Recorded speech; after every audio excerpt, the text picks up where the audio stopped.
dans ce premier épisode. Oui, de ce super podcast qui a été monté à l'initiative quand même de toi, Glad ou Julien. Est-ce qu'on peut se mettre d'accord sur est-ce qu'on t'appelle Glad ou Julien ? En vrai, on va m'appeler Julien. On va t'appeler Julien. Je struggle avec ça depuis trop longtemps, donc on va m'appeler Julien. Ok, tu struggles avec quoi exactement ? Est-ce que... Oui, ça marche. Attends. Avec le son, pas très visiblement. fort. Ah ouais, je vais monter comme ça.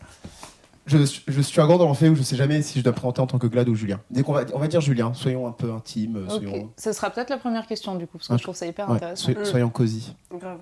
Ok, on va peut-être se présenter vu que c'est le premier épisode. Je t'en prie. Ok, et bah moi c'est Floriane aka Mimo, parce que moi aussi je struggle avec ça très fort, mais on en reparlera peut-être, mais cette entité artistique elle est parfois très loin de toi et parfois très proche de toi, et du coup c'est un peu dur de discerner. Je suis photographe et pour l'instant c'est ma casquette principale, donc je vais me présenter comme étant photographe. Ok, peut-être qu'on apprendra quelles sont les autres casquettes durant le prochain podcast où tu seras interviewée. Peut-être, Qui sait ? peut-être. Et moi, Mise en c'est Noé, a.k.a. Oshun. J'ai aussi plein de casquettes, principalement DJ produceur, photographe, et on va s'arrêter là pour le moment. Comment s'appelle ? Non, mais parce qu'il faut teaser quand même. Donc, ce podcast, il est tout nouveau. Il s'appelle Sous Blister FM. Après un long débat auquel j'ai peu participé parce que j'ai un petit peu oublié de voter, mais Sous Blister FM, donc. La démocratie a marché. La démocratie a bien marché, du coup. En vrai, c'est pas mal. Et c'est un podcast qui, comme son nom l'indique, a été monté par le collectif Sous Blister, du moins une partie du collectif Sous Blister dont nous faisons partie. Est-ce que l'un de vous veut présenter Sous Blister rapidement ? Bien sûr. Est-ce que je peux me présenter avant ou c'est Sous Blister d'abord ? Tu fais ce que tu veux puisque c'est toi le roi. C'est comme quand c'est ton anniversaire ou quand tu fais un exposé, c'est toi qui as la parole. Tu as le bâton de parole. Merveilleux. Je me présente, je m'appelle Julien, a.k.a. Glad. Je suis artiste, songwriter. Donc j'écris des chansons et je chante des chansons. Et je fais aussi partie du collectif Sous Blister, qui est un collectif pluridisciplinaire basé à Tours, où on veut faire un peu une passerelle et un pont entre les arts visuels, même si ce terme est très complexe, mais les arts visuels et les arts auditifs, ce qui est encore pire. Donc, je vais enlever ça. Mais les arts visuels et la musique. Donc on a un collectif avec plusieurs artistes, donc plusieurs groupes de musique, et aussi des vidéastes, des photographes, des créateurs de textiles, créatrices en fait même, on peut dire, c'est important. Et voilà, et en fait on a plein de choses, on veut créer des événements, on veut favoriser aussi la visibilité de lieux dans la région, des lieux pas très connus, des lieux connus, et à l'idée bien sûr c'est de montrer la culture à ceux qui ne peuvent pas forcément bénéficier de ça, dans le sens où c'est vraiment rendre la culture le plus accessible possible. Et on s'est dit que faire un podcast, en tout cas moi c'était une idée que j'avais depuis un moment, d'avoir quelque chose de très personnel, parce que surtout les artistes, c'est la question de ma vie, on se voit tous à travers nos prismes d'artistes, mais pas assez nos prismes d'humains. Et je trouve ça super intéressant de casser ça. Et il y a quelques temps, je me suis dit, il faut que je fasse un podcast pour parler de ça. Et j'ai rencontré des gens incroyables qui veulent faire ça avec moi aussi, l'aventure. Ouah. Donc voilà, donc c'est le but de ce podcast, c'est de parler de nous, mais de parler de nous à travers des sujets, je pense, qui nous tiennent tous à cœur, surtout dans le milieu artistique. Donc notamment la santé mentale, les histoires de syndrome de l'imposteur, des processus de création. Il y a vraiment plein de sujets en fait, qui tournent autour de ce collectif et autour des individus de ce collectif.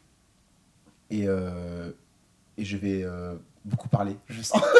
Ouais, bien sûr. Et on va beaucoup te couper. Ouais, en vrai, n'hésitez pas. Parce que...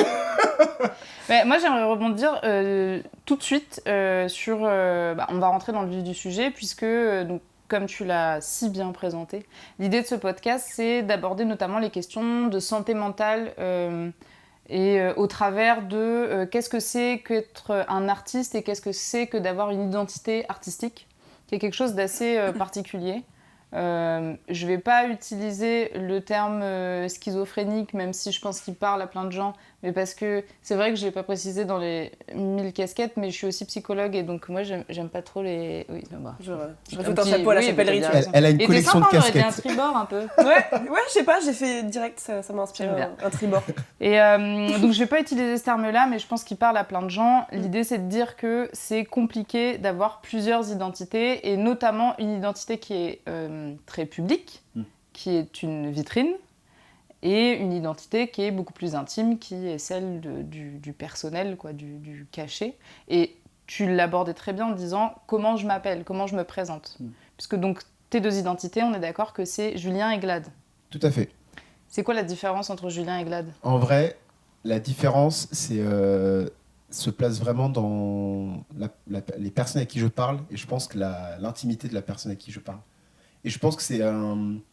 J'utilise beaucoup ça comme un voile, dans le sens où si je veux un peu faire le gars, je vais m'appeler Glad, et je trouve que ça crée énormément de distance, et il y a un truc de safe zone un peu, où si je suis Glad, t'as pas besoin de savoir tous mes troubles, t'as pas besoin de savoir tout ce qui se passe là-dedans, parce que tu t'intéresses que à l'artiste. Et je pense que justement, un podcast comme celui-ci, genre, j'ai pas envie de parler que en tant que Glad, parce que c'est pas intéressant. Du coup, c'est pour ça que c'est plus simple, Julien. Et en vrai, j'ai un truc aussi. J'ai pas vécu, je pense, à un truc très culture urbaine qui n'est pas la mienne, mais j'ai jamais eu de blaze dans ma vie. Et je sais que c'est un truc, c'est un phénomène qui arrive beaucoup avec. Il y a des gens qui ont ça depuis très jeune. Et du coup, moi, quand on m'appelle par d'autres noms, je suis un peu en mode ah oui, c'est aussi moi, apparemment. Et je sais que, tu vois, avec Florian, ça c'est un truc, ça me fascine. Genre, naturellement, j'ai envie de t'appeler Mimo. Mais parce qu'à l'époque, on s'est présenté comme ça. Bah oui. Mais plus on apprend à se connaître, je suis en mode, non, j'ai pas envie de l'appeler Mimo parce que c'est bizarre. Bah ouais, pareil. Voilà. J'ai de plus en plus envie de t'appeler Julien. Parce que quand on va boire un café, je suis pas en train de discuter avec ni la vitrine digitale qu'est ton compte Instagram pro, ni ton entité musicale, ni tes projets. J'ai envie de parler à un humain. Et en même temps, je rebondis sur ce que vous disiez précédemment. Un ping-pong. Un ping-pong sans fin, waouh. C'est hyper compliqué, comme tu disais, d'avoir une entité artistique. Et je trouve ça encore plus dur dans notre ville qui est Tours, qui est à l'échelle humaine, où on se croise tous dans des concerts et des environnements culturels hyper forts, hyper présents, mais où en fait on a très peu l'occasion de parler d'humain à humain. On parle souvent d'artiste à artiste. Ah, tu bosses sur quoi en ce moment ? C'est quoi ton prochain projet ? On est toujours tourné vers ce qui va arriver et sur l'actualité des uns et des autres, et des unes et des autres, ce qui est super chouette, mais au final, l'actualité quotidienne de l'humain qu'on a en face de nous, je trouve qu'on n'a pas l'occasion de connecter là-dessus. Et je me permets de te poser la question, tu dis que t'as donc jamais eu de blaze et t'as jamais eu de surnom, t'as jamais eu de... Tout le monde t'a toujours appelé Julien dans ton cercle proche ? Il y a forcément maman, elle m'appelle... maman, désolé si tu entends ça, mais maman, elle se trompe de prénom. Elle m'appelle avec le nom de mon petit frère et inversement, mais c'est un truc qui arrive mais c'est un truc de parents. Un truc de parents. Mais si, j'ai eu des noms un peu affectifs comme Juju, mais ça marche à un certain âge, quoi. Et en fait, il y a un truc très bizarre de je suis pas un bébé, donc appelle-moi Julien. Sauf si tu trouves un surnom incroyable. Ce qui m'est jamais arrivé. Parce que Julien, il n'y a pas 1000. Il y a Jus. Il y a Jus. Jus, c'est une de mes ex qui m'appelait Jus. Et génial. Genre, Jus, c'est cute, quoi. Mais c'est vrai que dans la vie de tous les jours, je pense qu'il y a des prénoms qui valent le coup. Tu vois, tu t'appelles Pierre-Antoine, bah ouais, on va t'appeler PA à un moment, tu vois. Genre en mode, j'ai un pote qui s'appelle Pierre-Antoine, c'est pour ça, tu sais, c'est un peu connoté bonne vieille France. Et je pense que aussi, bon, c'est un autre syndrome, c'est une autre discussion, mais coupé par PA, c'est en mode, allez, c'est bon, je sais pas. Donc je sais pas. Et après, comme tu dis, Florian, il y a ce truc vraiment de. C'est super drôle, le timing est incroyable. Il y a 3 jours, j'ai fait un post sur mon Instagram parce que je voulais faire un tri d'amis, de followers et compagnie, pour en vrai, vraiment séparer les gens que j'accepte dans mon cercle, dans mon intimité, donc Julien, et les gens en fait que à chaque fois qu'on se croise, je me rends compte qu'on parle que de Glad. Donc en fait, j'ai pas envie que tu saches que je vais dans telle phase dans ma vie, que je fais tel truc, que je voyais, genre j'ai pas envie que tu saches. Et je pense que c'est un truc qui est très difficile, encore plus dans ce truc un peu entre soi qu'on a à Tours, où c'est en mode on va dans le concert d'un copain, tu regardes le public, tu fais je connais tout le monde, c'est tous les musiciens de Tours qui sont là. Et c'est cool, hein, c'est pas, je critique pas, mais parfois il peut y avoir ce truc de hey, alors le concert directement. Et c'est vrai que c'est un peu. Moi, je sais que je fais un choix depuis quelques temps, c'est un peu mon deal du moment. Je fais un choix un peu de donner mon temps aux gens qui le méritent. Pas dans le sens où genre, mon temps est précieux, mais ce truc de j'ai des gens avec qui j'ai envie d'avoir une vraie relation, donc je vais un peu passer cette étape, et c'est ce qu'on a fait la dernière fois quand on a pris un café, où j'étais en mode, ah vas-y, on parle de autre chose, on n'a pas du tout parlé de photos, on n'a pas du tout parlé de musique. Et quel plaisir. Et quel plaisir. Et en fait, et au final, je me rends compte, même si on connaît tout le monde, il y a un peu ce truc, on connaît tout le monde, mais foncièrement, la relation qu'on a avec tout le monde, elle n'est pas la même. Et à un moment, je me suis dit, bah en fait, toi, tu vas me connaître en tant que Glad, et j'ai même pas envie que tu saches le Julien, tu vois. Et c'est un choix, parce que bah, j'ai pas envie de m'ouvrir à toi autant, etc. quoi. Encore ce truc de défense, je pense qui est important. Et alors, c'est intéressant tout ce que tu dis, parce que nous connaissons ton nom de famille. Et on est d'accord que ton blaze, il a inspiré ton nom de famille. Alors, c'est un mélange oui et non. Non, mais en fait, c'est un mélange. Alors, moi, je m'appelle Julien Anglade. Ok, je savais pas si on pouvait Non, t'inquiète. le Allez dire, pas me stalker sur Facebook. Je vous refuserai. L'invitation. Je refuse l'invitation. On n'allait surtout pas me stalker, arrêtez. Non. J'ai déjà trop. C'est trop. J'ai trop d'amis déjà. Mais à la base, alors, en vrai, ça continue. C'est une question qui continue avec la question de tout ça, en fait. Le rapport avec notre nom, qui en fait n'a pas été choisi parce que c'est nos parents. Et quand on est artiste, il y a toujours ce truc qui m'a toujours fait rire, cette discussion de. Il y a un nom qui sonne bien en tant qu'artiste et d'autres qui ne sonnent pas en tant qu'artiste. C'est-à-dire. Et en fait, moi, je sais que c'est sûrement dû à un truc, je sais pas, du passé ou quoi, mais Julien Anglade, genre, ça sonne très artiste, genre auteur français, genre, c'est pas ce que je fais. Et du coup, c'est vrai qu'à l'époque, quand j'ai créé mon projet solo, j'étais un peu gêné de m'appeler que Julien Anglade. C'est tout un truc à déconstruire, je pense. Mais par contre, genre, ça c'est perso, mais genre Noémie, let's go, tu vois. Mais alors, on sait pas d'où ça vient. Mais tu vois, alors que moi, je trouve que pas du tout. Exactement, mais c'est ça, mais c'est ça qui est fascinant. Mais parce que ton rapport à ton prénom, on est d'accord que il t'est quand même très propre. Tout à fait. C'est quand même, ça fait partie de ton identité. Ouais. Mais je pense qu'il y a un truc aussi à creuser dans un sorte de collectif, genre qu'on appelle ça une intention collective, on peut dire ça. J'avais un autre mot en tête, mais je l'ai oublié. Mais j'ai l'impression qu'il y a des sonorités justement qui vont pas avec tel profil, etc. Tu vois. Et alors moi, je sais que c'est un autre truc qu'il y a chez moi, c'est que moi, je suis genre afrodescendant métis. Et Julien Anglade, ça sonne pas du tout comme ma gueule et ça me fait... Pardon, on dit des gros mots dans ce podcast, je sais pas. Oh oui. Ouais, allez, let's go. Mais je sais que ça sonne pas du tout comme mon nom. Et je sais que j'utilise ça énormément dans les appels téléphoniques où je suis en mode bonjour, oui, c'est Julien Anglade pour... Et en fait, la personne, dès qu'elle me voit en vrai, elle fait ah, vous êtes... Et c'est très drôle. Ouais. Mais ça, c'est parce qu'on est dans une société avec énormément de racisme. Ouais, bien sûr. Voilà, intériorisé. Bien sûr. Ouais. Mais du coup, et je pense que naturellement, ce truc de Julien me vient aussi où, quand j'ai dû choisir, genre, juste m'appeler Julien, genre, j'ai eu Julien Clerc dans ma tête, tu vois. En mode, Julien, tu fais pas du tout cette musique, ça ne marche, genre, c'est pas possible. Et du coup, je suis allé vers mon nom de famille. J'ai commencé à faire le truc typique de tous les groupes de musique, aller sur internet, faire des anagrammes, mettre à l'envers, machin. Et après, par chance, Anglade, A-N-G-L-A-D-E. Et j'ai juste gardé Glad, qui est un peu tout ce qui est ma personnalité pour ceux qui me connaissent. Genre, c'est un peu le truc qui me correspond de ouf. Tu peux préciser pour les gens qui sont pas anglophones. Alors, Glad en anglais, c'est être content, mais c'est pas le contentement dans l'extase ou la joie. C'est vraiment un truc de plénitude un peu. Genre, je suis content de ce qui m'arrive, un peu...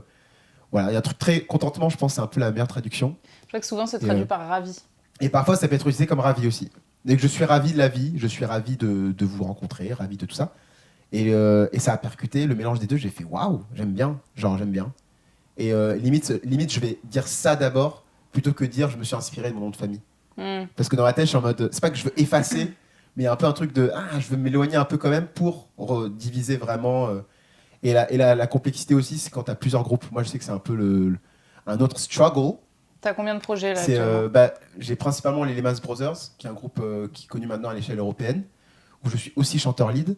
Et j'ai un groupe de rap qui s'appelle Beyadi, où je suis juste claviériste. Mais en fait, dans ma vie, je représente ces trois groupes tout le temps. Et j'avais besoin, je pense, d'avoir mon projet solo, un truc vraiment genre, ça n'a rien à voir avec le reste. Genre, donc s'il vous plaît, dans la conscience collective, là, s'il vous plaît, genre, séparez tout quoi. Et ça ne marche pas, voilà. Je sais que ça ne marche pas parce que je me balade dans des milieux pro, etc. Et en fait, Hey, c'est mon téléphone qui sonne. J'adore. Let's go. Et c'est en mode, t'es chanteur des Lehman Brothers. Non, tout va bien. En plus, c'est une musique qui allait bien avec la conversation. Ouais, c'est vrai. Un peu jazzy. Et c'est en mode, ah oui, t'es chanteur des Lehman Brothers, j'espère que ce groupe va bien. Et je suis là en mode, ouais, ça va, mais je suis là pour Glad. Oui, d'accord. Du coup, les Lehman, et c'est un truc qui arrive très souvent. Ouais. Mais est-ce que tu crois pas que c'est parce que tout simplement les Lehman sont plus connus que Glad et que donc les gens t'associent du coup forcément à ce qui pour eux fonctionne le mieux, c'est-à-dire que qui pour eux a le plus de visibilité sur les réseaux. Oui, bien sûr. Bien sûr, mais je pense que c'est un truc qui moi me fait poser des questions où en tant qu'artiste j'ai envie de vraiment séparer tout et j'aimerais trouver les moyens ou les solutions de séparer tout. Et au sein de Beyadi, par exemple, quand on te présente à la fin d'un set, d'un concert, comment on t'appelle ? C'est Julien. Ouais. Okay. Et ça, c'est un truc aussi, c'est une question super rigolote. Mais pareil, par exemple, quand on me tag sur Instagram de concerts d'Elemans, des gens m'ont déjà tagué en tant que Glad. Parce que, et en fait, j'aime pas ça. Ouais, bien sûr. Parce que c'est pas du tout. C'est pas le projet. C'est pas le projet. Mais du coup, c'est très. Concrètement, c'est pas un featuring. Et c'est pas un featuring, Mais du coup, ça a vraiment le côté un peu, voilà, on n'a pas d'autre mot, le côté un peu schizophrène, il faut toujours jongler. Et je pense que c'est plus simple pour les artistes, justement, qui sont un peu. Leur vie et leur art et leur persona d'artiste est un peu mélangé. Des gens comme Angèle, tu vois, je pense. Tu sais, elle s'appelle Angèle, elle a pas d'autres projets, entre guillemets, donc tout ce qu'elle fait, c'est Angèle. Et je pense que ça doit faciliter. Et bien sûr. Moi, je sais que je veux pas ça. Genre, je suis très content de pouvoir faire plein de projets différents. Mais des fois, il y a des jours où je me dis, ça serait tellement plus simple si tu avais juste Julien, juste toi, ou je sais pas. Et d'un côté, ça te donne la liberté. Pardon. Non, vas-y. Ça te donne la liberté de pouvoir partir où tu as envie de partir. Tout à fait. Mais tu vois, je me pose la question, par exemple, toi qui es photographe, est-ce que si un jour, c'est pas pour comparer la photo à la musique, mais un petit peu, est-ce que si un jour, genre, tu prends une direction photographique complètement différente, est-ce que tu te diras, vaut mieux que je change de nom? Ou est-ce que tu diras, bah non, ça c'est Mimo de maintenant, tu vois? C'est mon problème actuel. Allez, parfait. Mais du coup, peut-être on approfondira plus sur le prochain podcast, mais si tu veux quand même évoquer un peu. Et vraiment, j'ai la tête dedans, donc c'est très compliqué d'avoir les idées claires et du coup de formuler un discours qui est clair et cohérent et communicable. Mais c'est vrai qu'il y a ce truc, et je trouve encore plus dans la photo, mais parce que c'est les lunettes que je mets pour regarder le monde, donc c'est comme ça que j'ai cette réflexion-là. Mais j'ai l'impression qu'en photo et tout ce qui est visuel, si t'as pas une image de marque et une identité marquée, tu es plus personne en fait. Tu vois. Tel photographe, bah oui, c'est des photos au flash hyper saturées, tatata. Ah oui, tel photographe, c'est des photos sous ex, tatata. Ah oui, c'est photos en noir et blanc. Ah ouais, trop canon, machin. Moi, j'aime tout, je fais tout ça et tout me touche en permanence. Donc qu'est-ce que je fais et comment je deal avec? Bah ouais, j'ai Mimo, mais je suis aussi Floriane. Est-ce que ce qui touche Mimo touche aussi Floriane? Est-ce que ce qui touche Glad touche aussi Julien? Et vice versa. Et ça, on pourra approfondir, mais c'est... Ouais. Mais c'est toute d'ailleurs la particularité d'avoir des identités artistiques. C'est ça aussi l'idée. C'est que ce que fait Julien avec les Lehmans, Glad ne le ferait pas. Oui. Mais c'est un petit peu ça. Mais la question, en fait, elle se pose après sur... dans la vie de tous les jours, parce que c'est ça, en fait, dans la vie de tous les jours, c'est beaucoup de réflexion et c'est une sorte de perpétuel... genre un peu... Alors justement, j'aime pas... Encore une fois, il faudrait trouver un autre mot que schizophrénie, mais... En fait, plusieurs facettes. Et du coup, des fois, tu te perds dans qui tu dois incarner. Moi, je sais que là, j'ai commencé à faire ça, mais c'est très bizarre. J'ai commencé à... Après les concerts... Genre, c'est horrible, hein, mais ça me fait rire en même temps. Après le concert d'Elemans, si des gens me disent « j'adore ma voix », genre, je suis là en mode... Au lieu d'être en mode « merci, c'est Julien », je suis en mode « vas-y, écoute Glad », tu vois. Parce que je suis en mode... Genre, si tu veux rentrer plus dans mon monde en tant qu'artiste, je vais pas être là en mode « c'est Julien ». Genre, t'es personne. On est au fin fond de l'Allemagne. Genre, j'ai envie de... je peux pas, encore une fois, par protection, je peux pas être vulnérable avec toi en tant que Julien. Donc, du coup, je vais être en mode, hey, check cette autre facette de moi qui est un peu distante. Et si tu veux me kiffer, parce qu'il y a des gens, on est dans l'ère du réseau, donc les gens, ils veulent te suivre. Et ils peuvent être touchés par ta personne ou ton artistique, mais des fois, c'est très flou. Et par exemple, quelqu'un qui m'a vu un concert d'Elemans, jamais je veux qu'elle suive Julien. Mais en même temps, si elle suit l'Elemans, ça sera pas moi. Et du coup, je suis en mode, Glad, c'est l'entre-deux. Allez, hop, fais pas chier. Mais parce que ton compte Julien, il est complètement... il est pas du tout privé. On est d'accord? Non, je l'ai rendu privé il y a quelques temps seulement. En fait, avec toutes ces réflexions-là, je me suis dit, c'est la seule solution. Et d'ailleurs, j'ai fini le tri il y a 3 jours. Et c'était super drôle parce que des gens, en fait, justement, des gens que j'avais rencontrés lors de tournées Lehmans ou quoi, me suivent sur Julien, alors que sur Julien, je poste très peu de musique, je poste plus des trucs de spiritualité ou des trucs de philosophie et de pensée. Mais du coup, je suis un peu en mode, si t'aimes la musique, va ailleurs. Genre, parce que j'ai pas envie, parce que c'est vulnérable déjà de se montrer aux yeux de tous, et après il y a le truc du jugement, etc. Et j'ai pas envie que par rapport à une pensée que j'ai ou un truc que j'ai dit, que tu mettes une interprétation sur les Lehmans. Parce que moi aussi, c'est ça le jeu, c'est que qui je suis n'est pas du tout représenté au sein de mon groupe, que ce soit les Lehmans ou Beyadi. Glad un peu plus, et c'est ça qui est dur d'ailleurs. C'est que Glad, c'est vraiment l'entre-deux entre le vrai moi, mais je sais même pas si en tant qu'artiste on peut vraiment être 100% soi. C'est exactement ce que j'allais te demander comme question. Si Glad c'était une version, j'ai pas la réponse pour moi. Si Glad c'était une version, mais j'aime pas le mot idéalisé parce que ça correspond pas à ce que j'ai envie de te demander, mais ouais, une version un peu, une sensibilité idéalisée de toi. Tu vois ce que je veux dire ? J'ai l'impression que c'est un peu ce qu'on fait en tant qu'artiste. En fait, Glad, je prends toutes les choses que je peux exprimer, que j'accepte de rendre vulnérables, je les mets dans Glad. Et c'est qu'un pourcentage de ce que je peux de tout ce que je peux exprimer. Ouais, mais ça me laisse c'est un petit portail de ok, hop, cette bulle de moi, je la mets là-dedans. Et comme tu dis, en vrai, idéaliser, c'est pas un mauvais mot parce que c'est un peu ça. C'est dans le sens où, tu vois, par exemple, moi j'aime beaucoup l'esthétisme. Et en fait, Julien de tous les jours, il a la flemme de se maquiller, il a la flemme de s'habiller classe parce qu'il est minimaliste et il a pas d'argent pour s'acheter des fringues de ouf. Comme Noémie ici qui a acheté une nouvelle tenue incroyable. Pas d'argent non plus, hein, mais... Ouais. Mais on est d'accord, on approuve ça. Bon. On approuve ça. Et du coup, moi, je sais que par exemple, avec Glad, cette vision-là, je vais pouvoir la mettre en avant. Parce que je suis pas Glad tous les jours, mais du coup, Glad, si genre, je suis dans un délire où méga esthétique, make-up et tout ça, pendant un clip, je vais le faire. Là, pour ceux qui voient la vidéo, j'ai plus de sourcils. C'est parce que j'ai fait un clip. Genre, en soi, moi, j'adore mes sourcils. Genre, je sais pas, genre, juste, je l'ai fait par volonté artistique. Et pareil, je fais des coupes de cheveux par volonté artistique. Mais en fait, ça ne tenait qu'à moi, Julien. Il y a des trucs que je ferais de manière peut-être plus simple ou différemment. Donc, je pense que la limite est un peu complexe. Et je sais pas. Et je sais même pas, comme tu dis, je pense pas qu'il y a de solution vraiment. Parce que même... est-ce que je me trompe ? C'est Angèle qui a fait un documentaire ou pas où elle parle de ça, justement. Il y a plein d'artistes, il y a des grands artistes qui ont ces discussions-là. Il y a un docu sur elle, mais je sais pas si elle en parle. Mais d'un côté, ça m'étonnerait pas parce qu'elle est un peu au rang de icône, entre guillemets. Enfin, quand on cite Angèle, on voit ses photos, on voit ses covers, on voit son univers. C'est une artiste, c'est une des grandes artistes pop. Voilà. Enfin, grande figure plutôt qu'une icône. Plus rien à prouver. Après, oui, c'est ça, je dirais pas que c'est une icône non plus, mais effectivement, figure, ne serait-ce que d'un point de vue très... je veux dire, mercantile, marketing en parlant, oui, bien sûr, c'est une artiste reconnue. Mais du coup, ce que je trouve intéressant, c'est que toi, tu as la particularité d'être un artiste qui chante et qui écrit ses propres textes. Donc, tu ne chantes pas en français. Et si, ça change. Parce que moi, j'étais restée sur l'anglais. Oui. Du coup, deux choses. Déjà, on est d'accord que dans tes textes, tu parles de toi et de choses qui te sont arrivées ou de choses que tu ressens. Tu n'empruntes pas les histoires d'autres personnes. C'est un truc que j'aimerais bien faire, mais pour l'instant, non. Okay. Mais c'est un truc qui m'intéresse. Et comme tu dis, c'est une ouverture vers Julien. C'est-à-dire que si quelqu'un se penche sur les paroles et prend le temps de les traduire, en l'occurrence, la personne peut en apprendre plus sur toi. Ouais. Même si on s'entend que tu n'écris pas de manière hyper littérale, donc tu vas pas raconter... Il y a des gens qui font ça. Je veux dire, il y a des auteurs, autrices qui racontent les choses de manière très, très littérale et très explicite. Toi, c'est pas non plus trop le cas. Non. Tu utilises quand même des images, des métaphores, voilà. Mais c'est quand même une porte d'entrée. Et du coup, l'anglais, est-ce que c'était une manière de te protéger aussi de ça ? Est-ce que c'était juste esthétique ?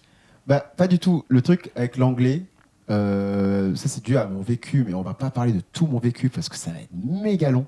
Mais je suis un citoyen du monde. C'est toi qui es interviewé dans le podcast. C'est vrai, c'est moi qui suis interviewé. On va quand même plutôt parler de toi. Ok, allons-y alors. C'est une place à prendre, c'est celle-là. Alors, en fait, ce qui est particulier avec mon vécu, c'est que l'anglais est une de mes premières langues. Et en fait, moi, je suis né dans une famille qui parle 3 langues à la base. Donc en fait, même dans ma tête, c'est très compliqué de définir exactement ce qui est ma langue maternelle. Ma mère va me dire que c'est sa langue à elle, mon père va dire non. Alors c'est un peu classique, quoi. Mais je suis né au Mozambique, qui est un pays lusophone. Donc, lusophone, c'est portugais. Donc, ma mère, elle est persuadée que mes premiers mots, c'est le portugais. Mais maintenant, c'est la langue que je parle le moins bien. Et ensuite, ma deuxième langue, d'après mes parents, c'est l'anglais. Parce qu'on a des... je les ai brûlés il n'y a pas longtemps d'ailleurs pour faire un autodafé, mais c'est rigolo. Mais j'ai des bulletins de... Je pense que c'était une grande section où les professeurs me disaient « Julien, parle pas assez français à la maison » parce que je parlais portugais et anglais. Et en fait, et le français est arrivé parce que j'étais en école française, et parce que mon père est français. Mais du coup, j'ai toujours eu les trois. Genre, j'ai toujours eu les trois et je me suis jamais senti dissocié des trois, sauf en arrivant en France. C'est en arrivant en France à l'âge de 15 ans, où déjà, désolé les gars, mais votre anglais, il est pas ouf, quoi. Mais du coup, il y a un gros problème avec le... Oui, oui. Et j'ai peut-être une explication à ça, qui est que... Enfin, en tout cas, on m'avait expliqué ça, qui est que pour bien prononcer l'anglais, déjà, il y a une histoire d'accent. Et en fait, on l'apprend peu, ça, quand on apprend l'anglais à l'école, on nous explique pas qu'il y a des accents par rapport à l'espagnol, par exemple, où en plus, on les voit, les accents. Là, on nous apprend pas ça, donc dans la prononciation des mots, vraiment, on les prononce hyper mal. Et en plus de ça, inconsciemment, pour bien prononcer, il faut que notre bouche fasse des mouvements et se mette dans des formes qu'elle n'a pas l'habitude d'avoir. Ouais. Et donc, pour ton cerveau, tu as l'impression de faire une grimace, ou en tout cas, c'est des choses qui paraissent étranges. Et donc, comme en plus, on apprend ça à l'adolescence, bien sûr, dans un milieu qui n'est pas du tout bienveillant, autant te dire que... M'en parle pas. Les gens abandonnent très vite. Mais c'est vrai que les Français ont vraiment un problème avec l'anglais, quoi. Ouais. C'est fou. Et c'est vrai que quand je suis arrivé en France, naturellement, en fait, je suis arrivé avec un niveau au-dessus du bac, en fait, littéralement, où en fait, chaque prof me disait, je vois pas qu'est-ce qu'on peut t'apprendre. J'étais en mode, je sais pas, je vais lire des livres, ça me va. Et du coup, en fait, naturellement, en arrivant en France, le français a pris le dessus. J'ai rencontré aucune diaspora mozambicaine en France. Et portugais, c'est compliqué parce qu'on va pas parler l'histoire du Portugal et de la France, mais il y a beaucoup de gens qui se sentent portugais mais qui parlent pas portugais. Du coup, c'est vrai que quand je suis arrivé ici, j'ai parlé français. Mon anglais, il a un peu stagné parce que en fait, je pratique avec personne. Et mon portugais a quasiment disparu. Et du coup, là, c'est un peu l'inverse. Maintenant, je parle très bien français, je parle très bien anglais, et mon portugais, il est un peu prout-prout. Mais du coup, là, pour revenir à la question initiale, la langue, elle m'est venue parce que l'anglais, je chante en anglais depuis que je suis gamin. Dans le sens où quand j'étais en Afrique, j'ai vécu un peu partout, au Mozambique, en Angola, en Éthiopie, au Kenya, etc. Il y avait beaucoup d'anglophones. Ma mère, elle écoutait de la musique d'Afrique du Sud, du Zimbabwe, c'est de l'anglais, tu vois. Et d'autres langues, mais beaucoup d'anglais dû à d'anciennes colonies.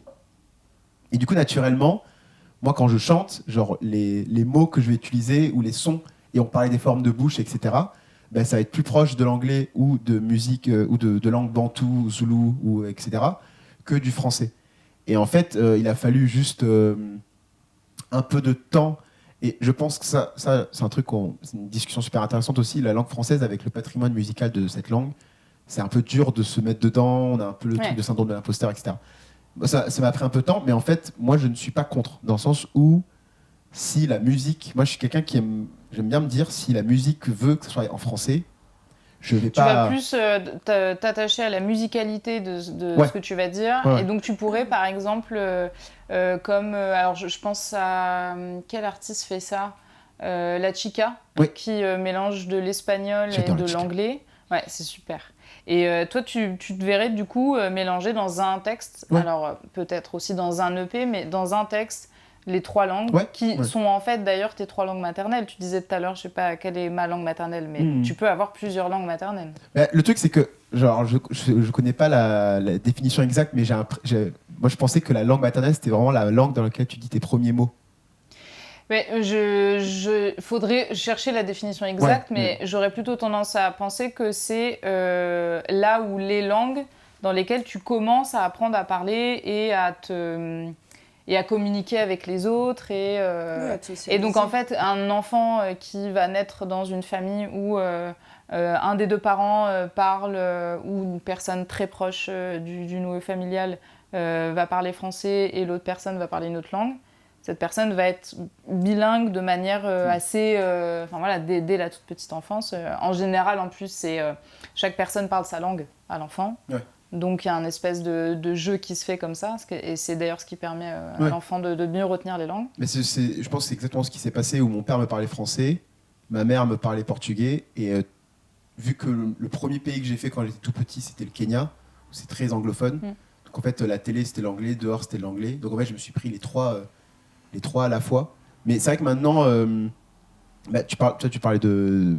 J'ai sorti un 3e EP il y a quelques jours là. Je sais pas quand on sortira ce podcast, mais bon, allez écouter sur Spotify. Et justement, j'ai écrit en portugais, en français et en anglais. Et dans l'EP d'avant, j'ai écrit même en japonais, par exemple. Parce que j'ai eu un vécu au Japon.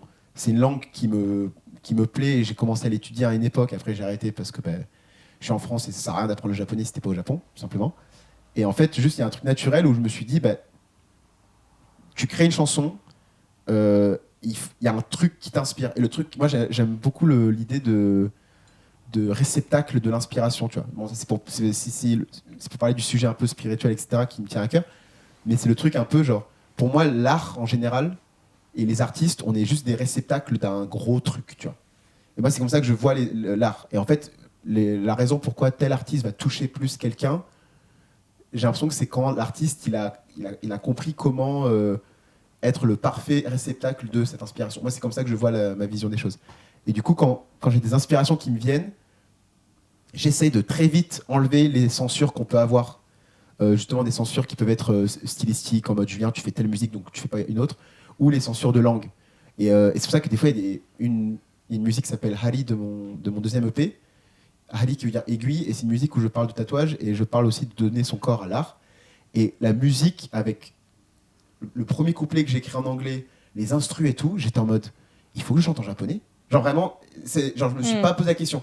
J'ai dit, il faut que je chante en japonais. J'ai écrit le texte. Avec mes quelques bases de japonais et internet et dictionnaire, j'ai écrit le texte. J'ai envoyé à tous mes potes du Japon que j'ai encore. En mode, dites-moi, c'est bon. Ils m'ont tous dit, mec, c'est un pur texte. J'ai fait, ok, let's go. Et on le chante, tu vois. Et c'est sublime. Et c'est sublime. Merci. Il y a un clip sur YouTube. Bref. Et du coup, je me dis, et c'est un peu pareil que le français où, purement esthétiquement, le français tient. Pour moi, c'est vraiment une langue d'écriture, de chansons parolier, quoi. Et ça groove pas trop. Et c'est pas grave. C'est vraiment la manière dont la langue est, les appuis, les sons utilisés, ça ne groove pas pareil que l'anglais. Donc forcément faire, avec mon groupe Les Mans Brothers, de la soul funk en français, c'est compliqué. Il y a un truc où il y en a qui ont essayé de le faire et ça ne marche pas. Ça ne marche pas. Voilà, il y a des exemples. Il y a Michel Jonas qui est connu, mais bon, c'est un style. C'est vraiment de la funk à la française.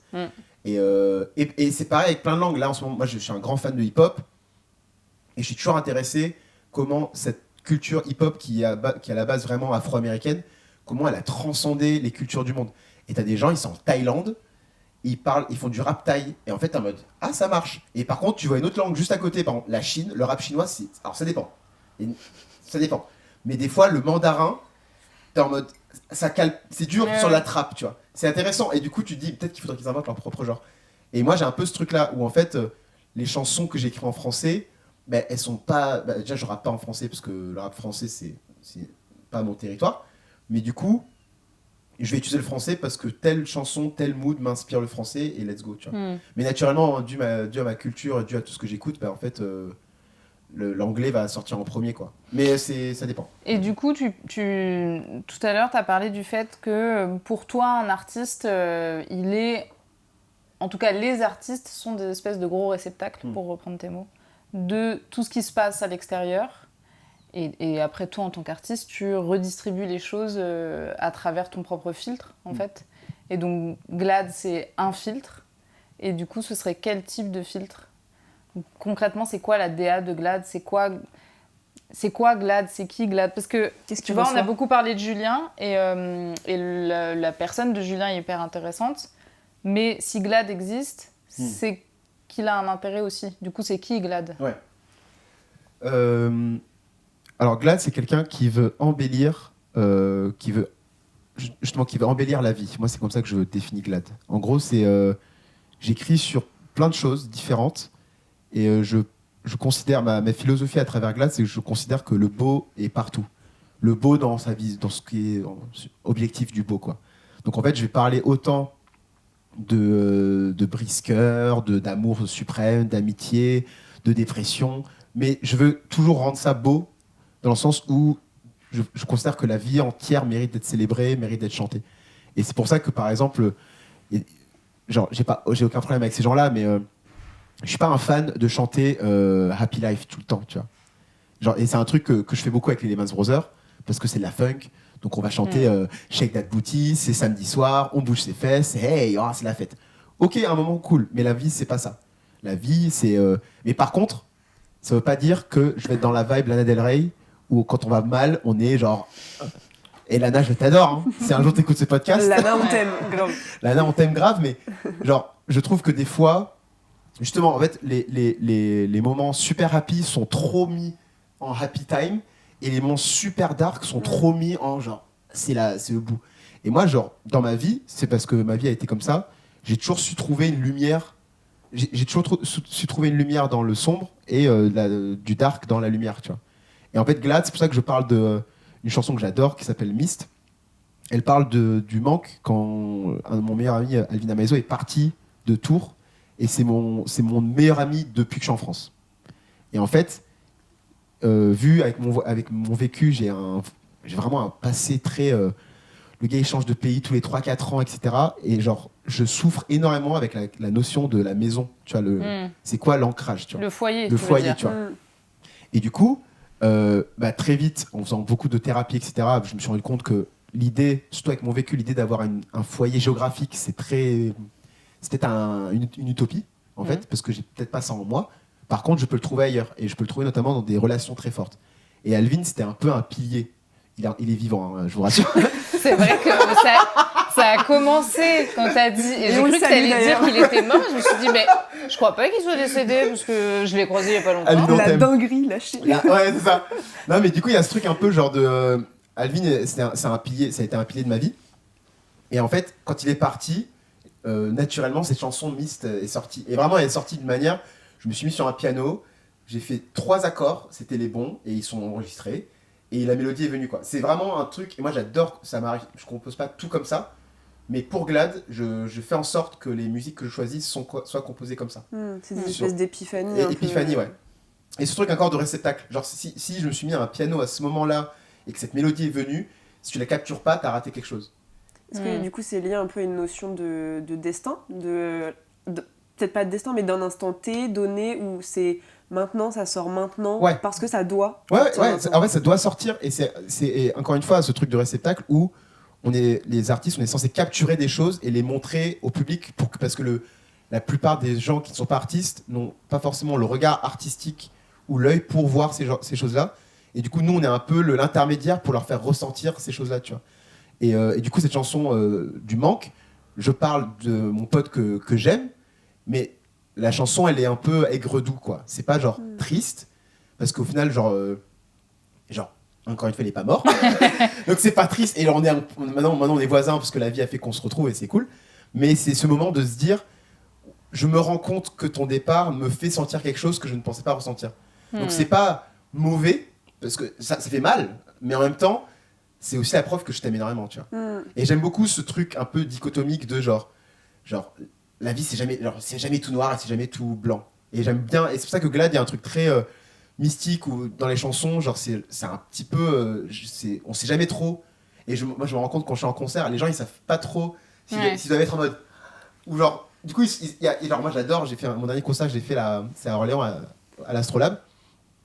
Et j'ai fait une chanson qui parlait une de mes dernières chansons qui s'appelle Eldorado, qui parle de la recherche de l'utopie. Et en fait, cette chanson, elle est... super.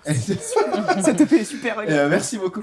Et en fait, la chanson, c'est pas « Ouais, l'utopie, on va y aller ». Non, la chanson, c'est « On a le droit de rêver de l'utopie, mais c'est pas vrai ».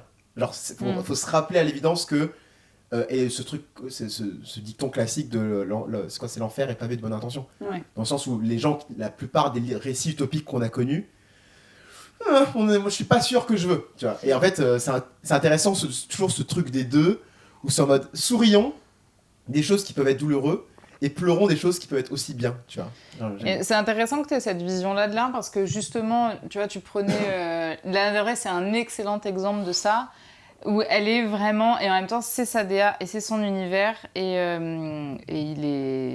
il fonctionne hyper bien, mais il y a quelque chose de très dramatique mais de dramatique presque au sens de la dramaturgie, quoi. Bien C'est sûr, hyper bien sûr. théâtral. Même ses clips, visuellement, c'est des courts-métrages. D'ailleurs, elle a sorti un court-métrage, peut-être plus d'un d'ailleurs, je sais pas. Et il y a quelque chose où il y a une raison d'être à ça, puisque l'art, on est d'accord, c'est la catharsis. Donc, si ça t'intéresse, tu iras chercher sur Internet un peu l'origine de tout ça. Mais l'idée, c'est de dire que c'est cathartique, donc c'est là pour exprimer les émotions. C'est là pour trouver un réceptacle, en fait, et un langage à ce qui est indicible, à ce qui ne peut pas être dit, puisque on s'entend qu'une très grande tristesse, c'est compliqué à dire avec des mots. Et c'est pour ça que d'ailleurs les artistes le font hyper bien, avec des images, avec une manière d'écrire, avec une musique derrière, avec quelque chose. Et donc il y a ce truc qui fait que ça fonctionne, d'être à fond en fait dans le dark ou à fond dans l'hyper joyeux, parce qu'en fait quand t'es très content, t'es vraiment hyper hypé, quoi. Et je pense qu'il y en a besoin, il y en a aussi besoin, dans le sens où moi je me rends compte, après moi je suis pas ce genre de personne, mais j'ai énormément de gens, et peut-être que vous faites partie de ces gens-là, où en fait quand on est triste, on veut être encore plus triste. C'est ce truc un peu de une fois que tu as touché le fond, tu peux te relever, tu vois. Mais parce que c'est une manière de c'est la manière qu'a ton corps d'éliminer l'émotion, en fait. Bien sûr, bien sûr. Pleurer, c'est une manière de ne plus être triste. Et entre autres, c'est aussi l'idée, c'est aussi d'attirer la compassion de l'autre, mais c'est vraiment ça. Mais du coup, ce qui est intéressant, c'est que donc Glad, lui, il a ce truc où il dit non, mais moi, je veux pas être dans l'extrême. Donc le filtre Glad, c'est on cherche un peu toujours la dichotomie, rien n'est manichéen, rien n'est tout noir ou tout blanc. Mais du coup, Julien, est-ce qu'il est comme ça aussi dans la vraie vie ? En vrai, Julien, ça dépend vraiment des phases. Julien, il galère. J'adore me parler à la troisième personne, c'est génial. Julien est un être complexe. Bah, on va faire ça, puisqu'on est d'accord que tu as donc deux identités. Bah ouais. Donc mais c'est vrai que c'est vrai que Julien, il a un côté, ça évolue avec le temps. Il a eu une époque très impulsive, très dans l'émotion, mais du coup à être un peu destructeur. C'était je sais pas, post-lycée, etc., où on était encore en recherche, au début on est jeune adulte, etc. Donc là j'étais vraiment à une époque où justement je goûtais beaucoup à ces extrêmes-là.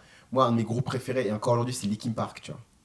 Parce que Chester, ils sont hyper dramatiques aussi. Ils sont hyper dramatiques, et Chester il s'est suicidé. Et en fait, ce qui me fait rire, c'est que, alors c'est pas drôle, Chester est ripé, mais dès que j'ai connu ce groupe, je me suis posé, genre dès le début, je me suis dit, quand est-ce qu'il meurt, en fait, le chanteur ? Parce que, bon, vu que je suis anglophone, j'ai lu les paroles, et déjà à l'époque, j'étais en mode, il va pas bien. C'est écrit ça, il va pas bien. Et genre, il sortait des albums, toujours de plus en plus, et j'étais en mode, et quand il est parti, et qu'il a quitté son corps, j'étais en mode, ouais, genre, fallait que ça arrive, parce que il n'y a pas eu un moment de coucou les gens, je vais mieux. Ça a toujours été de plus en plus down, tu vois. Et moi, j'aimais beaucoup, justement, ce truc-là. Mais je me suis trouvé un peu dans un truc de s'identifier à des émotions. Donc, en fait, quand tu goûtes beaucoup au dark, t'es dark tout le temps. Et après, moi, j'ai eu aussi le côté opposé où beaucoup de gens qui me connaissent savent que je peux être comme ça. Julien est toujours heureux. Et du coup, c'est la fête, tu vois. Et moi, j'ai eu ma période très dark, puis ma période très fun, etc. Et merci le Covid. Et le Covid, c'est la création de Glad d'ailleurs. C'est le moment où j'ai eu l'aigre doux. Ce truc où j'étais en mode, putain, il y a des gens qui meurent tous les jours, mais je suis un peu content. Est-ce que j'ai le droit ? En fait. Et d'un côté, t'as plein de gens qui disaient, non, on peut pas être heureux de la situation. Mais moi, j'étais un peu en mode, non, parce qu'en fait, regarde, on fait une pause.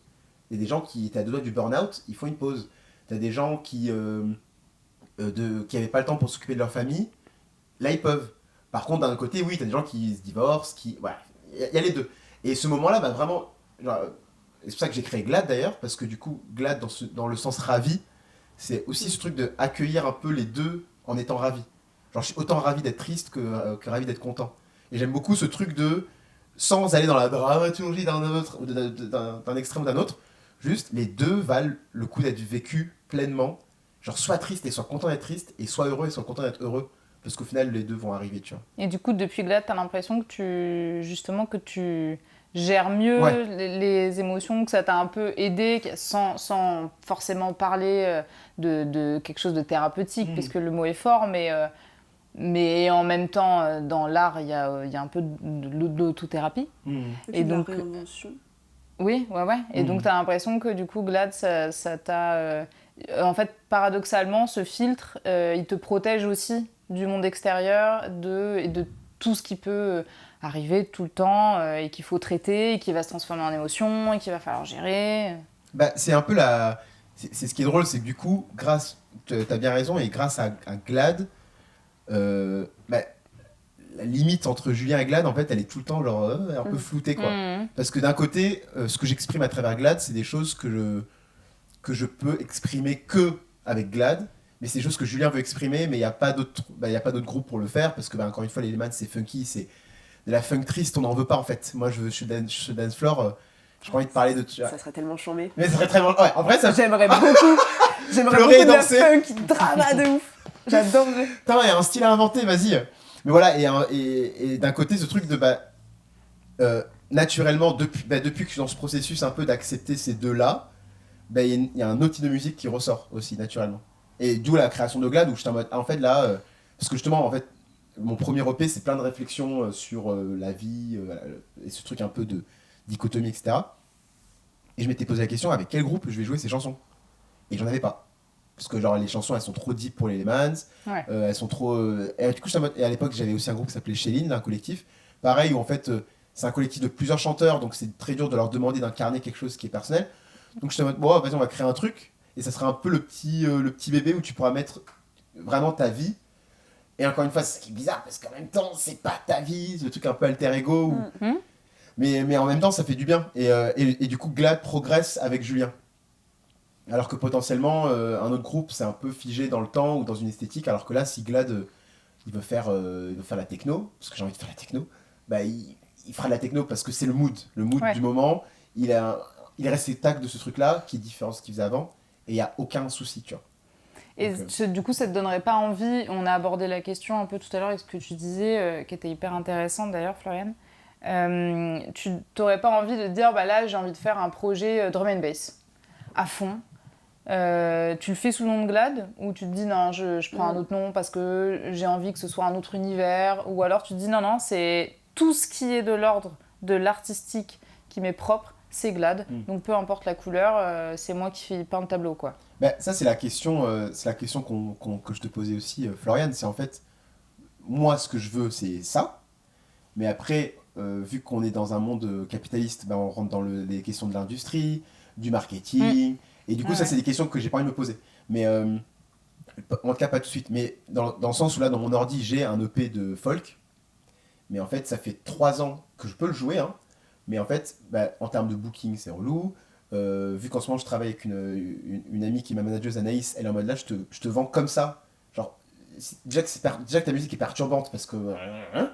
s'il te plaît, calme-toi. Et après, et genre, je me rappelle, c'est quand j'ai fait ça ?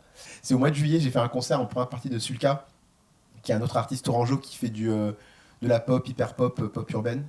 Et super drôle parce que du coup, je fais ce concert et on était à blairer devant des vieux et tout. Et en fait, à un moment, je dis à Anaïs, j'ai changé la setlist. Elle me dit, qu'est-ce que tu vas faire ? J'ai envie de tester un morceau que j'ai fini de le mixer hier, quoi. Je fais, ok, et c'est un gros morceau techno de nulle part. Du coup, je suis en mode, je finis le set, boum. Et j'ai fait ce morceau. Et du coup, tout le monde était en mode, les gens, ils se prennent. Et au final, les paroles parlent d'un truc pareil, dans le sens où c'est la même DA en termes de lyrics et de contenu, mais esthétiquement on est sur et c'était super drôle parce que le public ils étaient tous un peu en mode on aime bien mais genre on n'était pas prêt quoi. C'est en quelle langue C'est en anglais, et c'est en anglais et un peu en sanskrit parce que c'est ma religion, c'est autre sujet, mais très rigolo. Et en fait, et vraiment à la fin ça dit vraiment le mets pas dans le set. Et j'étais en mode, ah bon, elle fait ou soit t'en mets d'autres, mais et après t'es en mode non, retire ce que j'ai dit, genre n'en mets pas d'autres, parce qu'en fait parce que vraiment ça tenait qu'à moi, je pourrais en tant que GLAD faire autant de la soul, du R&B, de l'afro, être DJ, comme le font, il y a plein de gens qui le font ça aussi, genre qui sont ils sont genre musiciens, etc. dans un projet, et par contre ils sont programmés ailleurs, ils écrivent genre truc DJ set, et ils sont DJ en fait. Et en fait moi quand j'ai vu ça je me suis dit c'est fascinant, pourquoi on m'embête. Et je me suis dit, bah vas-y, GLAD, folk 7. Parce que je pense que c'est des artistes souvent qui viennent des musiques électroniques et où le pont est quand même... Plus facile oui. C'est quand même beaucoup plus proche parce que potentiellement, ça va être un DJ set avec un ordi, avec Ableton, qu'il y a quelque chose quand même de plus proche et donc dans la tête des gens de plus accessible que la folk et le hip-hop. J'adore. En termes de représentation... À quand la funk triste, putain. Mais je suis sûre que ça existe, je sais pas pourquoi, je me dis que c'est pas possible que personne n'y ait déjà pensé. Ouais, ça m'étonnerait aussi. Mais voilà, mais c'est vrai que c'est une question que je me pose tous les jours parce que en fait c'est une bénédiction et une malédiction d'être quelqu'un d'extrêmement créatif. Moi justement vu que j'aime beaucoup ce truc de réceptacle, etc., je me pose pas trop la question. Genre je suis pas comme je dis ça comme s'il y en avait beaucoup, je sais pas comment ils composent les autres, mais tu sais, je suis pas genre je me lève pas le matin devant mon ordi en mode ok Julien, on va composer aujourd'hui, on va faire une prod. Genre, moi c'est pas, mes journées sont pas comme ça. Mes journées c'est vraiment je vais dehors, je médite et j'attends qu'il se passe quelque chose. Et très souvent il se passe au moins par semaine, j'écris entre 3 et 4 chansons par semaine. Genre des ébauches, tu vois. Juste parce que je suis au bord de Loire, je vois un gars caresser son chien et je suis en mode là j'entends et je prends mon iPhone, je suis en mode alors, c'est marrant que tu dis ça parce que je pense qu'il y a vraiment un truc avec les téléphones portables et les applis dictaphone et notes des artistes. Je pense que c'est... Et d'ailleurs, peut-être que c'est un truc qu'on pourrait intégrer vu que là, c'est le pilote et que donc... Ah ouais, genre, qu'est-ce qu'il y a dans le dictaphone? Qu'est-ce qu'il y a dans tes notes? On va d'ailleurs le faire peut-être, non? Si tu veux bien... la dernière note vocale enregistrée, alors, par exemple. tu choisis soit dictaphone, soit notes. Ouais. Qui est un but artistique, hein, si c'est ta liste de courses. Non, mais j'en ai plein en fait. Genre. Et genre la dernière que t'as faite. Là, je pense que c'était genre ça c'est alors ça date du. C'est la semaine dernière. C'était la semaine dernière et je pense que j'étais dans un moment d'épiphanie et en fait je me suis dit tiens Julien t'entends un truc un peu genre t'as envie de faire la fête un peu tu vois. Et en fait une exclue.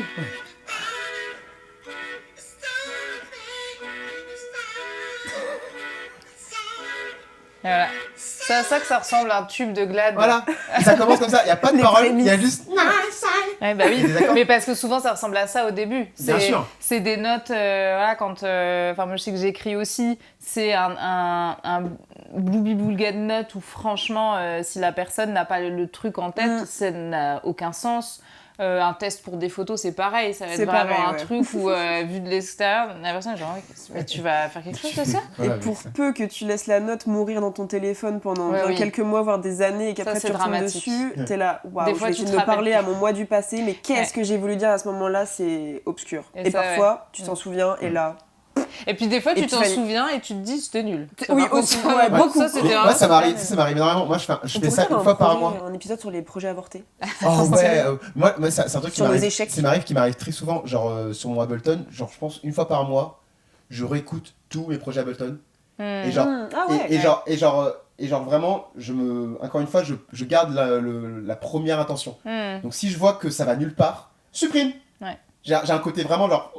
Ah, c'est trop intéressant. Mais si je vois que genre, il y a quand même un truc qui me stimule encore, je le garde et on verra, tu vois.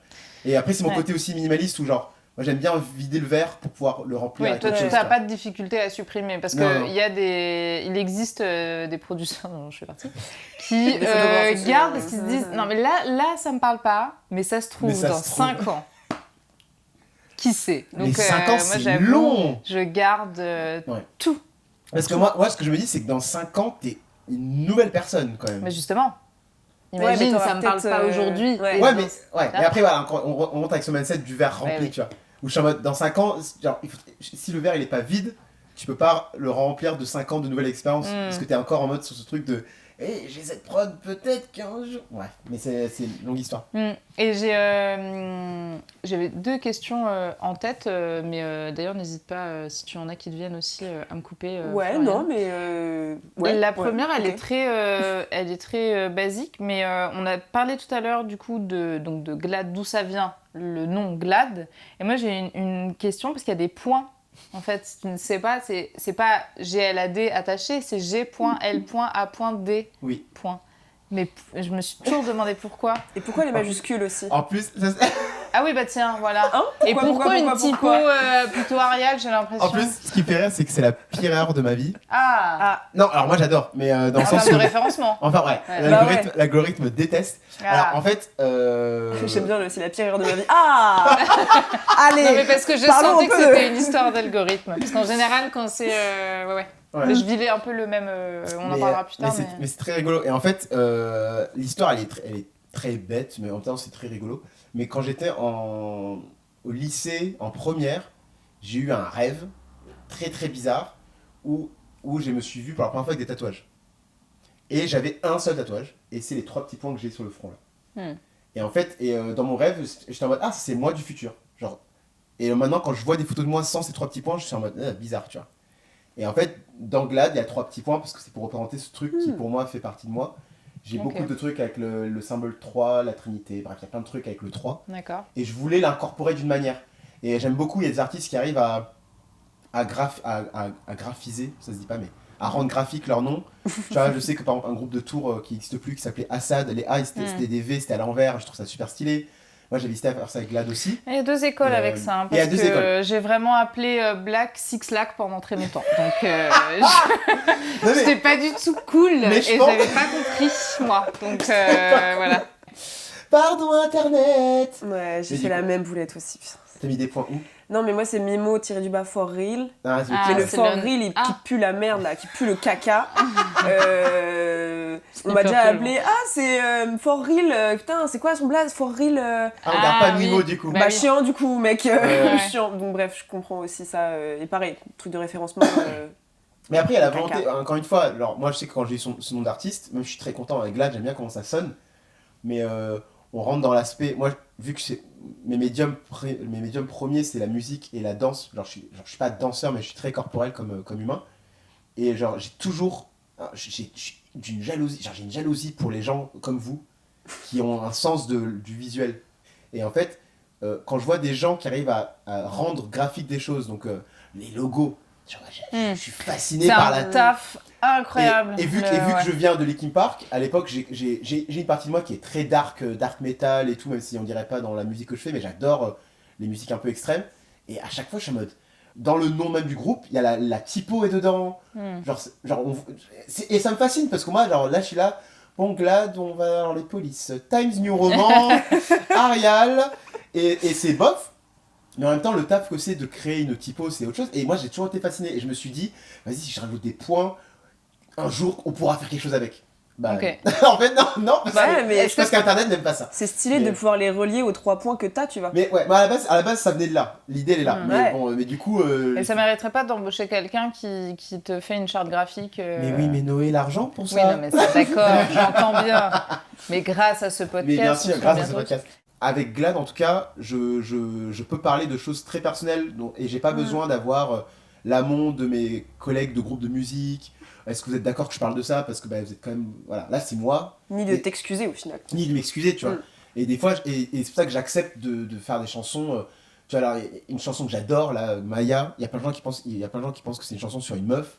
Mais c'est une chanson sur mes textes spirituels et tout. Genre il y a des lectures de... Ce qui est bien, c'est que la chanson, tu peux l'écouter en mode oh, c'est une meuf, cool. Bah oui, c'est le principe d'une œuvre, c'est que ça. bien moi, sûr. Moi, j'aime beaucoup. Et par contre, si un jour on me demande pourquoi, bah, je vais être en mode ta.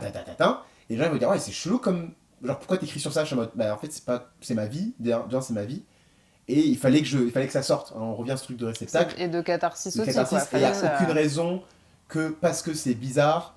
Et tu vois, moi, une artiste qui même si j'aime pas toute sa musique, et c'est pour ça que je l'aime d'ailleurs, c'est Björk, tu vois. Björk qui est 100% elle, depuis le début de sa carrière, jusqu'à sa mort, elle sera 100% elle. Et là, elle a fait, je vais faire un album sur les champignons. J'ai détesté cet album, mais la meuf, elle s'en fiche de nous. Dans le sens où elle est là en mode, je sais que ça a touché quelques personnes. Et ça me suffit parce que j'ai été réceptacle de quelque chose. Et moi, j'aime beaucoup cette mentalité-là. Donc en fait... Mais tu vois, pour revenir juste sur quelque chose que tu as dit tout à l'heure, et je fais un lien... tu parlais du chanteur de Linkin Park, du coup, qui s'est suicidé, et où tu disais, mais il y a ce truc où dans les textes, on sentait que ça n'allait pas. Et donc, ça t'a paru comme une suite logique, malheureuse, mais logique, qu'il se suicide. Oui. Est-ce que du coup ça veut dire que ça n'a pas fonctionné l'art sur lui? Parce que on est d'accord que là on parle de catharsis, on parle de quelque chose qui te permet de filtrer les émotions, qui te permet de les digérer aussi, de digérer ce que tu vis. On peut citer d'autres artistes. Moi je pense souvent quand on parle de cas comme ça à Jonathan Davis, qui est le chanteur de Korn. Donc pour les gens peut-être qui connaissent pas, Korn c'est un groupe de métal qui a vraiment pop dans les années 90 quoi. En gros, et où les textes... alors, c'est très torturé, c'est très métal, mais surtout c'est très torturé. Et Jonathan, sa particularité, c'est qu'il a été victime d'inceste donc quand il était petit de la part de son père. Il me semble que c'est son père, si je dis pas de bêtises, ou peut-être c'est un ami de la famille. Bref, il a eu une enfance très très compliquée, et il le dit clairement dans ses textes. Il le dit d'une manière en plus très théâtralisée, donc c'est vraiment... pour peu qu'en plus qu'on comprenne un peu l'anglais, mais même sans comprendre l'anglais, c'est dur, quoi. Et lui, pour le coup, vit sa vie, voilà. D'ailleurs, Korn existe toujours, même s'ils sont beaucoup moins actifs qu'avant. On peut dire que pour lui, ça a fonctionné dans le sens où ça l'a vraisemblablement aidé à continuer. En tout cas, il a trouvé quelque chose à travers de ça. Et il y en a plein, des artistes qui vont faire part d'un vécu très compliqué... au travers de leurs textes. Et du coup, est-ce que tu as l'impression que, justement, c'est... Qu'est-ce qui a fait, selon toi, que pour cet artiste-là En fait, je pense qu'il faudrait revoir la définition de la catharsis, mais je sais pas si la catharsis, le but, c'est de guérir vraiment. Ouais. Est-ce que le but, c'est pas de... Il y a un truc de capturer, extérioriser quelque chose En fait, dans la définition originale, l'idée, c'est de purger en gros comme tu dis de purger des émotions en gros de faire sortir les émotions. Mais du coup dans le côté purge il n'y a pas le côté guérison aujourd'hui dans un sens contemporain et plus psychologique. Ça permet d'aider à la guérison puisqu'on sait que si tu sors l'émotion tu peux déjà tu peux mettre des mots dessus, tu peux la comprendre et donc tu peux petit à petit la dépasser ou la transformer en quelque chose de positif, etc. C'est là avec Chester, ça peut marcher. Non mais parce que, ok, j'avais pas du tout cette vision plus psycho de... Parce que pour moi, la catharsis, c'est vraiment... Moi, je le vois un peu comme une bulle, en fait. Genre en mode... genre, t'as une émotion, tu la sors à travers l'art, dans une bulle, ou genre même une boule de cristal, et tu la regardes. Moi, je vois vraiment ça comme ça. Mais du coup, la boule, tu la tiens quand même. Donc dans le sens où il y a pas un mot... Moi, je pense pas que tu la jettes. C'est pas de la jeter, c'est de... à un moment donné, de la sortir de toi. Ouais. Et après, tu vois, on pourrait par exemple se dire l'image c'est une bulle, et donc tu la sors, et puis tu la laisses s'envoler. Tu vois ce que je veux dire? Ok, mais alors moi je pense. Alors, je sais pas si l'art. Moi, l'art, en tout cas, mon art, il est pas comme ça. Moi, il est plus la bulle, tu la gardes quand même. Ou tu la stockes, tu vois. Ok, donc t'aurais comme Glad, si on imagine la maison de Glad, il y aurait genre une espèce de petite armoire avec des petites étagères, avec comme des petites boules à neige d'émotions comme ça. Exactement. Tu la vois, la collection kitsch. Regarde celle-là. Et à chaque fois, elle crie encore. Sur la base, elle titre de la chanson. Et du coup, mais toi, du coup, c'est important pour toi de les garder. Enfin, en tout cas, d'avoir ce truc. Alors, elle est là. Je sais qu'elle est rangée. Du coup, la raison pourquoi je parle de bulle et cette image, elle est cool. Moi, l'important, c'est pas de la garder, c'est qu'à un moment, je me détache un peu du truc. Mais genre sans... comment expliquer ça? Je peux même poser... en fait, je vais dire la même chose, mais avec d'autres mots. Oui, vas-y, je veux bien. Ça va m'aider. Est-ce que du coup, la catharsis est forcément et nécessairement salvatrice de quelque chose? Il y a un peu cette notion de... Non, l'idée, en fait, dans un sens plus contemporain, c'est que ça va aider à... Mais... Je veux dire, ça n'est pas... on est d'accord que le principe, c'est pas une aspirine à la tête, quoi. Et qu'en fait, tu peux faire tout l'art que tu veux et puis malheureusement continuer à être extrêmement en difficulté avec ce que tu ressens. Et ça aide. Mais après, effectivement, il y a des gens qui vont dire « Moi, je ne vais plus jamais écouter mes productions, ne plus jamais regarder. » Il y a des gens qui disent moi, je ne regarde jamais ou je ne vais jamais écouter ce que j'ai fait ou je vais jamais me voir jouer dans ce film parce qu'en fait, c'est bon, c'est sorti, quoi. Ça ne m'appartient plus. Ça appartient aux gens, ils en font ce qu'ils veulent. Et il y a d'autres gens comme toi, et peut-être toi, Florian aussi, ou qui vont être dans ce truc de non, mais du coup, ça me fait du bien de savoir que c'est là, peut-être d'y retourner à certains moments. Ouais, en fait, En fait, il y a ce truc où je donne aux gens, forcément. Genre, j'ai pas une attache profonde à ces bulles-là, mais par contre, je retrouve une émotion dedans. Et ça, c'est un truc que j'aime beaucoup. Par exemple, dans mon deuxième EP, j'adore chanter pour mes ex. C'est un truc qui me fascine. Un peu comme Taylor Swift. Mais comme beaucoup de... Première note de Taylor Swift, chaque morceau, c'est un mec, tu vois. Et c'est très intéressant. Et moi, je sais que mon deuxième EP, j'ai chanté une chanson qui s'appelle Mon Amour. Pour mon ex qui s'appelle Véran, avec qui on est en très bons termes, et c'est génial. Et en fait, parce que c'était l'histoire d'un amour impossible. Donc on s'est pas séparés parce qu'on voulait, mais juste qu'on n'allait pas au même endroit, et c'est la vie, tu vois. Et en fait, mon amour est sorti à un moment où il fallait que... J'avais beaucoup de peine de cette relation, et dans le sens où je voulais pas que ça se finisse, mais il fallait que ça se finisse. Et du coup, tous ces remords, toutes ces frustrations, je les ai mis dans cette musique. Et des années après, même encore aujourd'hui, quand je l'écoute, ça me met un peu la larme à l'œil, tu vois. Mais en mode, j'ai aimé cette personne, tu vois. Mais je suis pas non plus... justement, tu vois, je compare à Chester. Le truc, c'est que Chester, c'est beaucoup de mauvaises émotions où potentiellement, il a continué à les avoir constamment, tu vois. Alors que moi, j'ai vraiment ce truc de la bulle, d'un morceau, tu peux la regarder. Et potentiellement, en la regardant avec un regard extérieur, tu peux la comprendre. Et sans du coup, ressasser. Ouais, sans ressasser. Et sans la détester aussi, tu vois.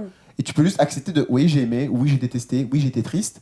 Et voilà, quoi. Et après, laisser le temps au temps, de toute façon, parce que... Mais moi, j'aime beaucoup, en fait, l'idée de... Et encore aujourd'hui, il y a pas longtemps, c'était quand, ça? Je dis il y a pas longtemps, c'était il y a un an, je pense. Il y a un an, j'ai chanté Myst. Ah, mais non, mais c'était... Ah oh, non, je l'ai fait 2 fois, ça. Il y a un an, à peu près, j'ai chanté Myst pour la première fois. C'était peut-être 2 ans. Devant Alvin. Parce qu'il avait entendu la chanson, mais là, j'ai performé devant lui. Et je l'ai regardé dans les yeux, tout le morceau. Intéressant. Et c'était trop stylé. Alvin, il était pas bien. Il était là. Moi, j'étais en mode, non, mec, je vais te regarder jusqu'au bout, tu vois. Et il a versé sa petite larme, j'ai versé ma petite larme. Et on a fait pareil, ouais. Et j'ai fait pareil à Bourges. Et j'ai joué Myst au printemps de Bourges, Alvin était dans le public. Et il sait que c'est à lui. Et j'ai regardé droit. Et j'ai senti en moi, même si la chanson, je l'ai performée plein de fois, genre, j'arrive à retrouver l'émotion. Et j'arrive à l'interpréter d'une manière que si je me mets pas dans le mood, j'y arrive pas, tu vois, parce que c'est un peu le truc de... Surtout la musique, je sais pas, la photo, c'est peut-être pas forcément comparable, mais la musique, quand tu fais 1000 fois le même morceau, tu le fais un peu de manière automatique, et c'est comme ça, tu vois. Et avec Glad, il y a des morceaux qui sont comme ça, et d'autres où je suis en mode, ah non, t'arrives à revoir, à ressentir des trucs, et moi j'adore. Et je sais que mon amour, l'air, il est très simple, et des fois, je me mets dans la rue, je le chante, et je pense à Véran, tu vois. Et j'adore me dire que alors, notre relation, elle est plus la même qu'avant, mais cette chanson, elle est tellement attachée à cette bulle, et ça te met trop... Moi, ça me met trop bien. Genre, j'ai pas ce... Justement, même si c'était à une époque triste, avec le recul et avec le temps, j'ai pas ce truc de... Ah ouais, mon amour, c'était quand t'étais le cœur brisé. Non, je suis en mode, j'ai aimé la personne, tu vois. On revient à ce truc d'être glad, genre c'était un moment dur, mais ce qui est beau, c'est que la raison pourquoi t'étais triste, c'est que t'as vraiment aimé. Et du coup, je célèbre au lieu de célébrer le brise-cœur, je célèbre juste le fait que l'amour, il était fort. Et puis au final, ces bulles-là, c'est un peu des sauvegardes, mais des sauvegardes nécessaires. Ouais. Mais par contre, la musique est un truc vraiment genre, c'est tellement intemporel. Et maintenant, c'est dans le cloud, c'est dans les serveurs de tout le monde, là. Que genre, du coup, quand des fois, si je suis dans un mood un petit peu cocooning, j'ai juste à mettre mon amour et me dire, putain, c'est vrai qu'à tel moment, avec Véran, on était ensemble, on a regardé telle série, on s'est fait des câlins. Et c'est cool. Et genre, j'ai pas de... Ça remue pas un couteau ou quoi. C'est juste... Ok, on passe à autre chose, tu vois. Okay. Et j'aime beaucoup ça. Ça fait un peu plus d'1 heure qu'on parle et moi je sais que tu as une petite chronique de fin de podcast. J'en ai une aussi, donc je te propose de commencer par la tienne. Alors, entre-temps, j'ai écrit plusieurs idées de chroniques. Ah bah vas-y, choisis. Alors comment je vais le faire? Tu veux des petites notes peut-être? Si tu veux, on peut meubler le temps que tu prennes tes notes. Meubler don, j'arrive.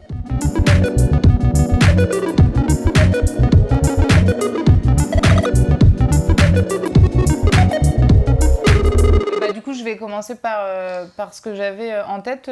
Ça va être très rapide.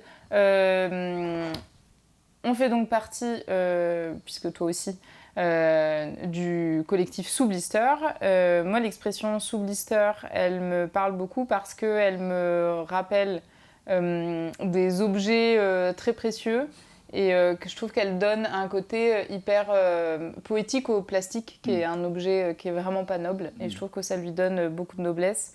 Je suis quelqu'un qui aime beaucoup les vinyles, et pour le coup un vinyle on n'enlève jamais le plastique, on laisse, voilà, moi je laisse tout, les étiquettes, tout.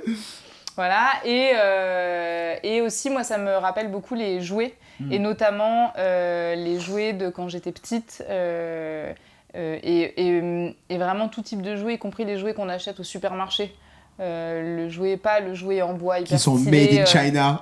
mais voilà, le bon vieux jouet de marque ou d'imitation qui est acheté au champ, enfin à l'époque chez Stock ou Champion. Et donc du coup, si Glad c'était un objet sous blister, ce serait quoi ? Ah, j'adore. Si Glad était un objet sous blister. En vrai, je sais pas si c'est nul ou pas, mais je serais un des jouets. Je l'ai pas, mais c'est un truc que je retrouve chez la maison de cette personne, notamment une amie qu'on a en commun, Anaïs. C'est Glad serait le micro karaoké là, portatif, incroyable.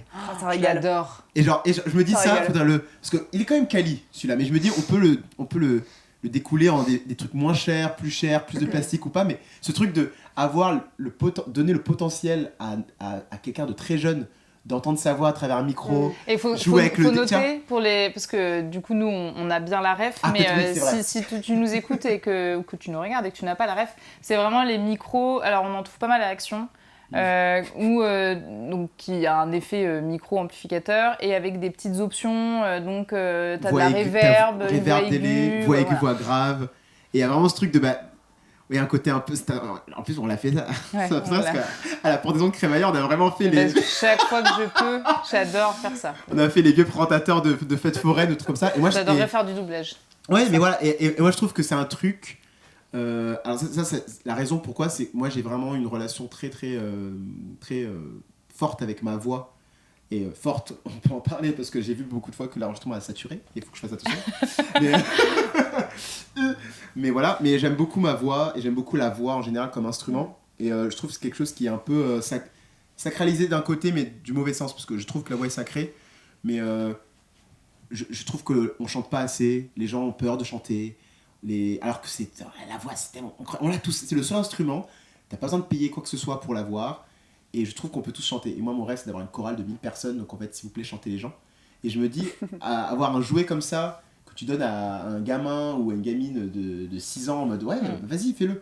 Et même, on s'en fiche de chanter faux. Juste le moment expression de, je me mets un peu en scène avec le truc amplifié. Ouais, moi, je ferais ça. Et comme Glad, c'est un artiste accessible, il veut être un micro... Hop là, tout va bien. La tasse. Un petit micro comme ça qu'on chope au rayon jouet. Ah super, trop bien. Et une édition limitée peut-être pour, une édition limitée où tu auras genre un son à moi que tu pourras faire en playback dedans. Wow. Stylé, carrément. Stylé de ouf. Trop bien. Avec des petites LED aussi qui... Avec des petites LED. Mais ça serait un pur jouet, et en vrai le rendre... C'est vrai. Voilà, après il faut voir à quel point on peut faire travailler des enfants en Chine, mais voilà, il faut que ce soit un prix pas trop... Bien trouvé, va. Un prix en gros, quoi. Un prix en gros. On va trouver. Mais oui, voilà, c'est vrai que c'est un objet. Moi, j'ai mon premier instrument, je pense que c'était à 10 ans, j'ai eu un piano joué, quoi. Un piano joué avec... alors, je sais pas, parce que j'étais au Japon, je sais pas si vous connaissez ce manga, ça s'appelle Doraemon. C'est un chat bleu. C'est un chat bleu qui apprend aux enfants, quoi. C'est un peu... Est-ce qu'on a ça en France Oui, bah... Des dessins animés d'enfants. On n'a pas de chat bleu, mais on doit avoir... Non, mais il y a des trucs qui apprennent... Bah si, l'idée de Franklin, c'est pas quand même d'apprendre à compter, par exemple. Ouais, c'est peut-être ça. C'est cette génération-là. Il y a eu Adibou. Ouais, exactement, ouais. Et du coup, Doraemon, et en gros, c'était un jouet que j'adorais, avec des toutes petites touches de piano. Et à l'époque, ce qui est drôle, c'est que je faisais les Kim Park, je faisais...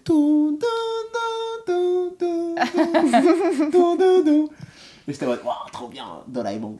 Bref, donc un petit micro, c'est pas mal. Ok. Et bah moi, entre-temps, j'ai réfléchi, et vu qu'on a beaucoup parlé de textes, de messages, de littérature de mots, et qu'on a beaucoup parlé d'émotions, en fait, j'ai pas envie de faire de choix, et j'ai envie de te poser les 2 questions. Bah, vas-y. Parce que YOLO.